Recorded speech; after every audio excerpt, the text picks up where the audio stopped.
अरे तुमने तो गजब कर दिया यार, संस्कृत के पेपर में तुमने अब तबाही मचा दिया। आपको पता है मिडिल एजुकेशन के जो मॉडल क्वेश्चन पेपर थे वहां से बहुत सारे क्वेश्चन हूबहू देखने को मिला है। और देखो यार, गणित तो कठिन लगती है ना, तुमको टफ लगती है ना मैथ्स, एंड तुम यही एक्सपेक्ट करते हो कि काश मिडिल एजुकेशन के क्वेश्चंस हमारे एग्जाम में देखने को मिल जाए। एंड डेफिनेटली मैं तुम्हारा भरोसा नहीं तोड़ूंगा, बहुत सारे क्वेश्चन आएंगे। अब तुम्हें करना क्या होगा, देखो मैं ना तुम्हारे सामने दो सेटों में लेकर के आऊंगा। ये रहा एक सेट नंबर 1 और इसके बाद ये रहा सेट नंबर 2। दो सेटों में क्वेश्चन है भाई, बहुत तगड़े क्वेश्चन है, एक नेक्स्ट लेवल के क्वेश्चन है। अगर तुम सारे क्वेश्चन को अच्छे से कर गए ना, अपने स्कूल के टॉपर पता है तुम बनोगे।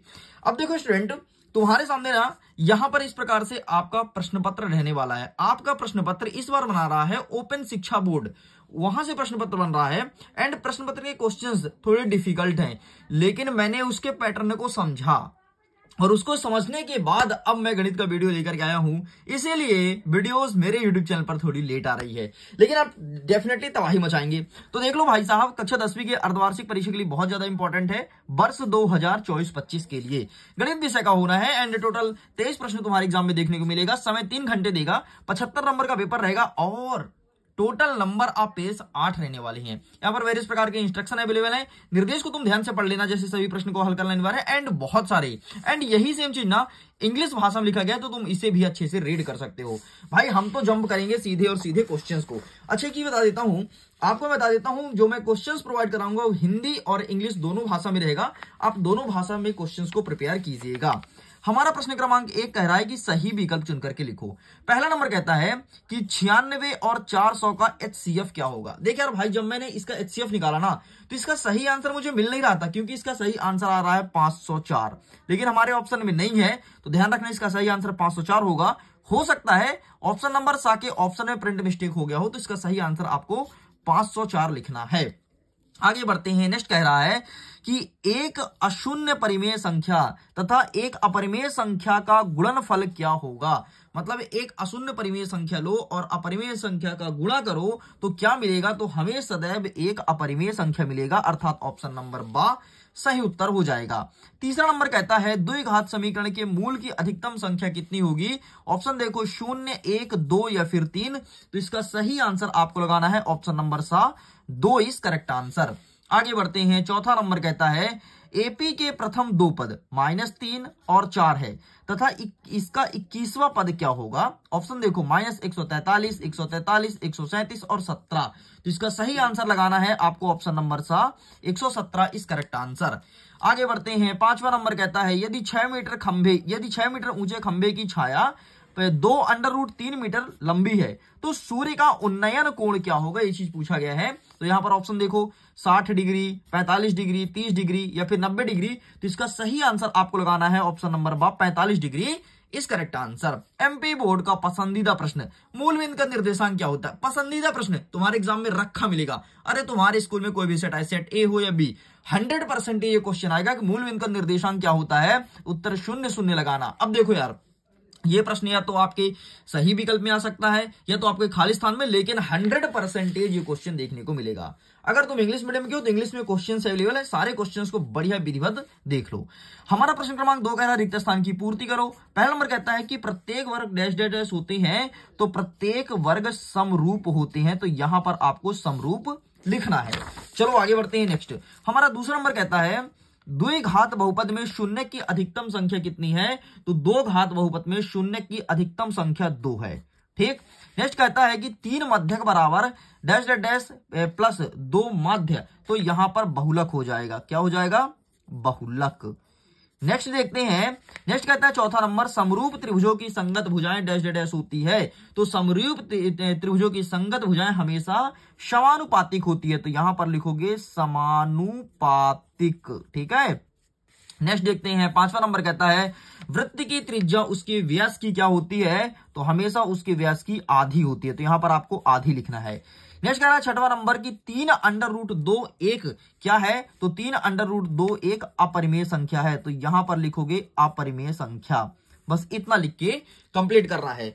आगे यहां पर देख लो फिल इन द ब्लैंक्स, यहां पर आपको फिल करना है। एंड हम आगे बढ़ते हैं प्रश्न क्रमांक 3 की तरफ। हमारा तीसरा नंबर कहता है सत्य असत्य को लिखो।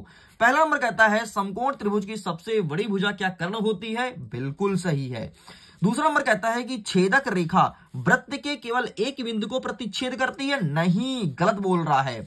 नेक्स्ट देखते हैं, समबाहु त्रिभुज के सभी कोण 60 डिग्री होते हैं, बिल्कुल सही है। नेक्स्ट कह रहा है कि 4 शून्य और 3 के बीच की दूरी 5 है, तो ये बिल्कुल सही है। नेक्स्ट कह रहा है कि बिंदु 0,5 एक्स अक्ष पर स्थित है, नहीं, ये तो वाई अक्ष पर स्थित है। और नेक्स्ट कह रहा है हमारा छठवां नंबर, किसी बाह्य बिंदु से वृत्त पर खींची गई स्पर्श रेखा असमान होती है, ये आपका गलत हो जाएगा। इस प्रकार से यहां पर 3 सही और 3 आपके गलत हैं। भाई साहब 6 नंबर का मैं कंप्लीट कर दिया हूं। आगे सेम टू सेम इंग्लिश में अवेलेबल है, अगर आप इंग्लिश मीडियम के स्टूडेंट हैं इंग्लिश में क्वेश्चंस को देख सकते हो। हम आगे बढ़ते हैं, अपने प्रश्न को कवर करते हैं। प्रश्न क्रमांक 4, जिसमें कहता है सही जोड़ी मिलाओ। आओ देखते हैं क्या मिलेगा।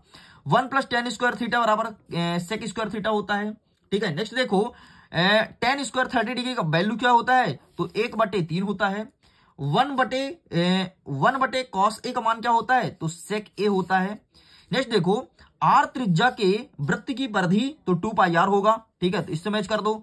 नेक्स्ट कहता है घन का पृष्ठीय क्षेत्रफल तो 6a² होगा, और घनाभ का पृष्ठीय क्षेत्रफल ये हो जाएगा 2ab धन bc धन ca। इस प्रकार से तुम्हारा ये भी कंप्लीट। अरे भाई तुम टॉप करने वाले। अच्छा सुनो, एक ना तुम्हारे लिए मैं बहुत अट्रैक्टिव ऑफर निकाल रहा हूं। ऑफर क्या है, अगर पहले 500 बच्चे पीडीएफ को डाउनलोड करते हैं तो उनको तगड़ा वाला पीडीएफ मिल जाएगा। अगर पहले 500 बच्चे लिंक को टच करते हो, डाउनलोड करते हो, तुम्हारे पास तगड़ा वाला पीडीएफ आ जाएगा। और जैसे ही 500 से अधिक बच्चे होते हैं, पीडीएफ डाउनलोड होना बंद हो जाएगा, क्योंकि मैंने अधिकतम लिमिटेशन 500 रखा है।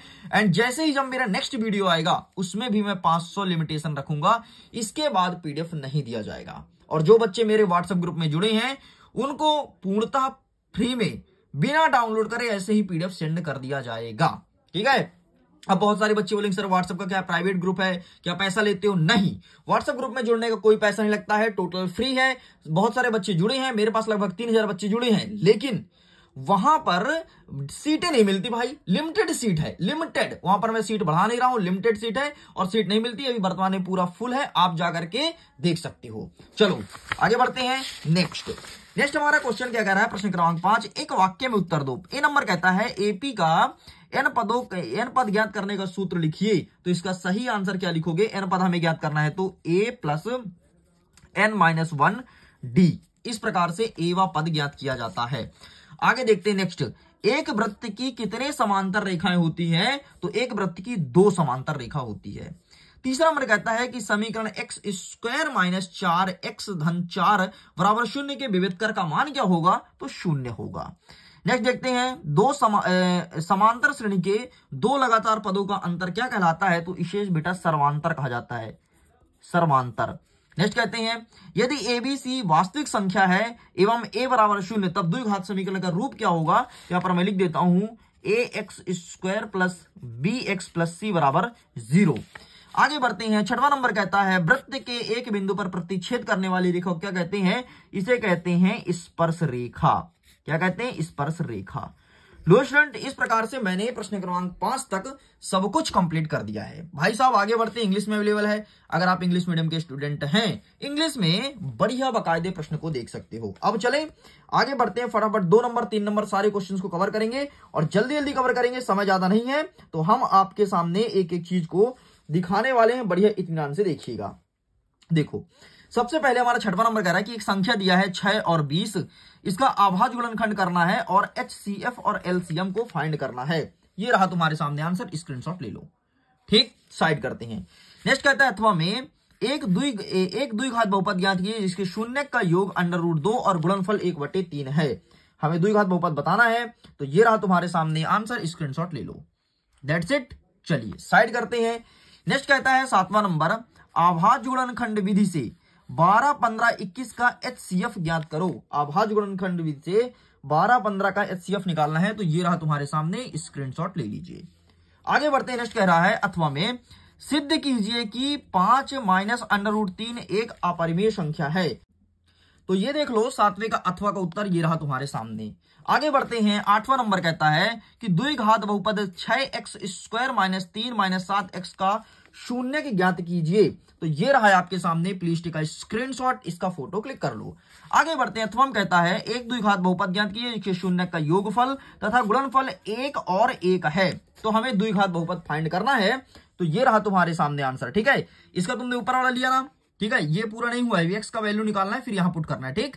चलो आगे देख लेते हैं नेक्स्ट। ये रहा तुम्हारे सामने नेक्स्ट का आंसर, इसका भी स्क्रीनशॉट ले लो। आगे बढ़ते हैं। 9वां नंबर कहता है कि दो संख्या का योग 26 है, ठीक। एक संख्या दूसरी संख्या की 3 गुनी है, उन्हें ज्ञात करो। अरे कितना सरल प्रश्न पूछा है यार। ये देखो ये वाला प्रश्न है पहला वाला, और पहला वाला उत्तर ये रहा तुम्हारे सामने। यहां से लेके यहां तक लिखना है, स्क्रीनशॉट ले लो।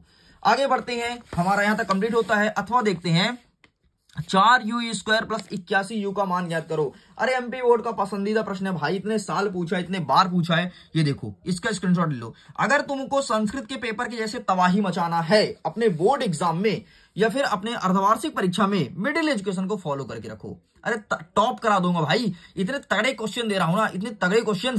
संस्कृत में मैंने पैटर्न को समझा, अरे फिर तो उसी पैटर्न पर उतर गए। हम तो एमपी बोर्ड को चैलेंज दे देंगे कि भैया आप बनाइए क्वेश्चन, कहां से बनाएंगे। हमने आपके पैटर्न को समझ लिया, और पैटर्न को समझ लिया मतलब सारे क्वेश्चंस फंस गए आपके एग्जाम में। अब देखो 10वां नंबर कहता है, अच्छा आप यकीन नहीं करोगे, पिछले साल पता है क्या हुआ था, पहला पेपर हिंदी का था भाई, मैंने पूरे पैटर्न को समझ लिया। बोर्ड एग्जाम का पेपर था और 10th क्लास का था, हिंदी का था। हिंदी में ऐसे क्वेश्चंस में दिया, ऐसे क्वेश्चन में दिया बूस्टर डोज में, पूरे के पूरे क्वेश्चंस एग्जाम में आ गए। बच्चों को लगा बाप रे, मिडिल एजुकेशन ने तो पेपर लीक कर दिया। भाई मैंने बताया मैं पेपर लीक नहीं किया हूं, मैंने पैटर्न को समझा, उस आधार पर मैंने क्वेश्चन बना दिया, ठीक है। नेक्स्ट देखो 10वां नंबर कहता है समीकरण युग्म 5x - 4y-8 बराबर 0, 7x धन 6y - 9 बराबर 0 के द्वारा निरूपित रेखा प्रतिच्छेदी, समांतर या समपाती है। ये चीज पूछा गया है। तो ये रहा है आपके सामने आंसर, इसका भी स्क्रीनशॉट ले लो, ठीक है। कहां गया भाई, ये रहा, ठीक। 10वें नंबर का है ना, ये रहा। Please take a screenshot and पूरा सॉल्यूशन आपको लिख के कंप्लीट करना है। आगे बढ़ते हैं। अथवा में कहता है कि बहुपद x² - 3 का शून्य ज्ञात करो, शून्यक और गुणांकों के बीच संबंध की सत्यता की जांच कीजिए। ये चीज पूछा गया है।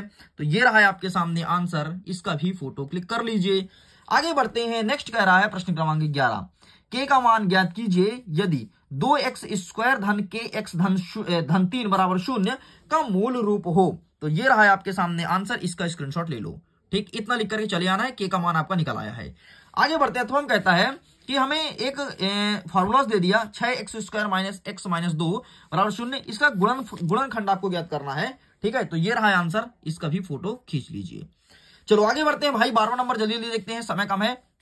12वां नंबर कहता है यदि कोई रेखा त्रिभुज एबीसी की भुजाओं एवं AC को क्रमशः D और E पर प्रतिच्छेद करती है तथा भुजा BC के समांतर हो, तो सिद्ध कीजिए कि AD बटे AB बराबर AE बटे AC होगा। तो ये रहा भाई आपका प्रश्न, ठीक है। यही आपको छापना है और ये रहा आगे का आंसर।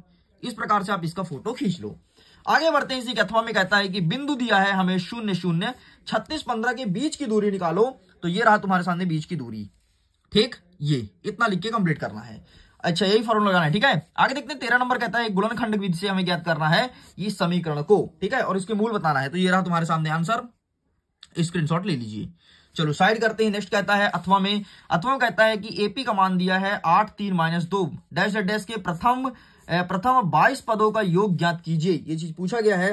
तो ये रहा तुम्हारे सामने आंसर, इसका भी स्क्रीनशॉट ले लो, ठीक है। इस प्रकार से ये कंप्लीट होता है। आगे बढ़ते हैं। 14 नंबर कहता है यदि बिंदु Q का मान दिया है 0 1, P का मान दिया है 5 और 3, Q का मान दिया है x और 6 के इससे समदूरस्थ है, तो x का मान ज्ञात कीजिए। तो आइए दिखा देते हैं भाई साहब, ये रहा है आपके सामने, प्लीज आप इसका फोटो क्लिक कर लो। चलो आगे बढ़ते हैं। तो हम कहता है यदि कोण A एवं कोण B न्यून कोण है तो कोण A बराबर कोण B cos A बराबर cos B होगा। तो ये रहा तुम्हारे सामने आंसर, इसका भी फोटो क्लिक कर लो। चलो आगे बढ़ते हैं। 14 नंबर तक सब कुछ कंप्लीट कर दिया हूं भाई, समय कम है, सारे क्वेश्चंस को फटाफट कवर कर लेते हैं। आगे देखते हैं। 15 नंबर कहता है कि 2 tan square 45 degree plus cos square 30 degree minus sin square 60 degree का मान निकालना है। तो ये रहा तुम्हारे सामने आंसर, ठीक। इसका भी स्क्रीनशॉट ले लो। चलो आगे बढ़ते हैं। नेक्स्ट क्वेश्चन हमारा क्या कह रहा है। नेक्स्ट क्वेश्चन कह रहा है 16 नंबर, एक पासे की फेके में एक सम संख्या प्राप्त होने की प्रायिकता निकालना है कि सम संख्या कितनी आएगी। तो ये रहा इसका आंसर, ठीक है, 16 नंबर का ना, ये रहा। सॉरी ये नहीं है, 1 सेकंड में आपके सामने रखता हूं, और सॉरी अभी हमने ये छोड़ दिया अथवा का। अथवा कहता है कि 15 कॉट ए बराबर 8, तो साइन ए का मान ज्ञात करो। तो ये रहा तुम्हारे सामने आंसर, इसका फोटो खींच लो। आगे बढ़ते हैं, नेक्स्ट कहता है 16 नंबर, एक पासे की फेके में एक सम संख्या प्राप्त करने की प्रायिकता निकालिए। तो ये रहा तुम्हारे सामने सम संख्या। इसके बाद अथवा देख लो, 32 पत्ते वाला, दोनों दिखा देता हूं साथ में, ये रहा, स्क्रीनशॉट ले लो, ठीक है। आगे बढ़ते हैं, 17 नंबर क्या कह रहा है कि एक पासे की फेके में 4 से छोटी या उसके बराबर प्राप्त संख्या होने की प्रायिकता निकालिए। तो ये रहा तुम्हारे सामने आंसर, इसका भी फोटो क्लिक कर लो, ठीक है, यही प्रश्न पूछा गया है। आगे बढ़ते हैं, नेक्स्ट क्या कह रहा है अथवा में कि हरप्रीत 2 भिन्न भिन्न सिक्कों को एक साथ उछालती है, तो कम से कम एक चित्त प्राप्त करने की प्रायिकता ज्ञात करो। तो ये रहा एक चित्त प्राप्त करने की प्रायिकता, इसका फोटो क्लिक कर लीजिए। चलो आगे बढ़ते हैं, 18 नंबर कहता है कि भूमि के एक बिंदु से जो मीनार के पाद बिंदु से 30 मीटर की दूरी पर है, मीनार के शिखर का उन्नयन कोण 30 डिग्री है, तो मीनार की ऊंचाई ज्ञात कीजिए। ये चीज पूछा गया है। तो ये रहा है आपके सामने आंसर, इसका फोटो क्लिक कर लो, ठीक है। चलो आगे बढ़ते हैं, नेक्स्ट कह रहा है इसके अथवा में कि सिद्ध कीजिए कि वृत्त के किसी बिंदु पर स्पर्श रेखा स्पर्श बिंदु से जाने वाली त्रिज्या पर लंब है। तो ये रहा तुम्हारे सामने आंसर, इसका भी फोटो क्लिक कर लीजिए, ठीक है, ये रहा। प्लीज टेक अ स्क्रीनशॉट, इसका स्क्रीनशॉट ले लो। आगे बढ़ते हैं, नेक्स्ट कह रहा है 19वां नंबर कि आंधी आने से एक पेड़ टूट गया। ठीक है भाई, टूट गया, टूट करके जमीन में गिरा और 30 डिग्री कोण बनाया। तो पेड़ के पाद बिंदु की दूरी जहां पेड़ के शिखर जमीन को छूता है 8 मीटर है, तो पेड़ की ऊंचाई हमें निकालनी है। तो ये रहा हमारे सामने आंसर, इसका फोटो क्लिक कर लीजिए। आगे बढ़ते हैं, नेक्स्ट कह रहा है इसी के अथवा में कि 5 सेंटीमीटर वृत्त 5 सेंटीमीटर त्रिज्या के एक वृत्त जो 8 सेंटीमीटर लंबी जीवा PQ है तथा P क्यू से स्पर्श रेखा T पर प्रतिच्छेद करती है, तो TP की लंबाई हमें ज्ञात करनी है। तो आइए हम दिखा देते हैं इसका अथवा वाला, ये रहा आंसर, इसका भी फोटो क्लिक कर लो। आगे देखते हैं, इसे कुछ आंसर्स रह गए थे, ठीक है, ये हमारा रह गया एंड इसके आगे का आंसर, ठीक है, तो इसका भी फोटो क्लिक कर लो। अब देखो 20वां नंबर कह रहा है कि एक छतरी में 8 ताने हैं। ताने क्या होता है, इस प्रकार छतरी होता है और छतरी में जो वो लगे होते हैं कड़ाई, उसे ताने कहते हैं, ठीक है। तो 8 ताने हैं जो बराबर दूरी पर लगे हैं। छतरी को 45 सेंटीमीटर त्रिज्या में एक सपाट वृत्त मानते हुए इनकी 2 क्रमागत तानों के बीच का क्षेत्रफल ज्ञात कीजिए, ये चीज पूछा गया है, ठीक है। इसी का तमाम देखो, त्रिज्या 21 सेंटीमीटर वाले वृत्त का चाप केंद्र से पर 60 डिग्री कोण अंतरित करता है, तो चाप की लंबाई ज्ञात करो और त्रिज्य खंड का क्षेत्रफल निकालो। तो ये रहा तुम्हारे सामने दोनों का आंसर, ठीक है, ये तुम्हारा ऊपर वाला, ये रहा तुम्हारा नीचे वाला। चलो स्क्रीनशॉट हो गया ना। चलिए आगे बढ़ते हैं, नेक्स्ट कह रहा है प्रश्न क्रमांक 21 नंबर कह रहा है कि भुजा 7 सेंटीमीटर वाले एक घनाकार ब्लॉक के ऊपर एक अर्धगोला रखा हुआ है। अर्धगोले की अधिकतम व्यास क्या हो सकता है, इस प्रकार बने ठोस का पृष्ठीय क्षेत्रफल निकालना है। तो ये रहा तुम्हारे सामने आंसर, इसका भी फोटो क्लिक कर लो। चलो साइड करते हैं, नेक्स्ट कह रहा है इसी के अथवा में, अथवा कह रहा है कि एक ठोस अर्धगोले पर खड़े एक शंकु के आकार का ठोस का आयतन पाई है, पाई के पदों को ज्ञात कीजिए। तो ये रहा इसका अथवा, इसका भी फोटो क्लिक कर लो। चलो साइड करते हैं, नेक्स्ट कह रहा है प्रश्न क्रमांक 22, 2 अंकों की संख्या के अंकों का योग 9 है। इस संख्या को 9 गुना और संख्या के अंकों को पलटने पर बनी संख्या 2 गुना है, तो वह संख्या ज्ञात करो। एंड अथवा में कहता है दवा की एक कैप्सूल एक बेलन के आकार की है। पहले 22 का उत्तर देख लो यार, फिर आगे देखेंगे, ठीक है। तो ये रहा तुम्हारे सामने 22 का उत्तर, इसका भी स्क्रीनशॉट ले लो। मैं तो कहता हूं इनके पीडीएफ को डाउनलोड कर लो, लिंक डिस्क्रिप्शन बॉक्स में दिया गया है, बढ़िया पीडीएफ डाउनलोड कर लोगे, समस्या खत्म। लेकिन पहले 500 स्टूडेंट ही पीडीएफ को डाउनलोड कर पाएंगे, वरना आप नहीं कर पाओगे। तो जल्दी जल्दी क्लिक करो, फटाफट पीडीएफ को डाउनलोड कर लो। आगे बढ़ते हैं, अथवा हम कहता है कि दवा की कैप्सूल एक बेलन के आकार की है, इसके दोनों सिरे पर एक एक अर्धगोला लगा हुआ है। पूरे कैप्सूल की लंबाई 14 mm है, तो इसका व्यास 5 mm है, तो इसका पृष्ठीय क्षेत्रफल ज्ञात करो, ठीक है। तो ये रहा कैप्सूल और इसका उत्तर। चलो आगे बढ़ते हैं, 21 नंबर कहता है कि दिए गए आंकड़ों के समांतर माध्य की गणना करो। वर्ग अंतराल क्या दिया है, 10, 25, 25, 40, 40, 55, 55, 70, 70, 85 और 85 और यहाँ पर 100। विद्यार्थी की संख्या दिया है 2, 3, 7, 10, 6, 6, 6, ठीक है। तो ये प्रश्न है भाई, इसका भी स्क्रीनशॉट ले लो। ठीक है, इतना लिख के कंप्लीट करेंगे एंड बस आगे देख लेते हैं इसी के अथवा में क्या कहता है। तो ये रहा अथवा वाला प्रश्न। अथवा में कहता है कि नीचे दिए हुए बंटन एक कक्षा में 30 विद्यार्थी को दर्शाता है, तो इसका मध्यक ज्ञात करना है। ठीक है, मध्यक भार ज्ञात करना है। तो ये रहा इसका आंसर, इसका भी स्क्रीनशॉट ले लीजिए। इस प्रकार से स्टूडेंट्स मैंने प्रश्न क्रमांक 1 से लेकर के 23 तक के संपूर्ण प्रश्न उत्तर को कवर कर दिया हूं। इसे आप हमारा सेट नंबर फर्स्ट समझे एंड जल्द ही हम आपके सामने सेट नंबर 2 लेकर के आने वाले हैं, जिसके सारे बेहतरीन क्वेश्चंस हमारे पास आ चुके हैं। वीडियो को पूरा देखिएगा, सेट नंबर बी भी। अगर तुमने 2 वीडियो को देख लिया, समझो तुमने अपने स्कूल में टॉप कर गया। ओके, तो मैं वीडियो को एंड करता हूं। एग्जाम के लिए ऑल द बेस्ट। खुश रहिए, पढ़ते रहिए, मुस्कुराते रहिए।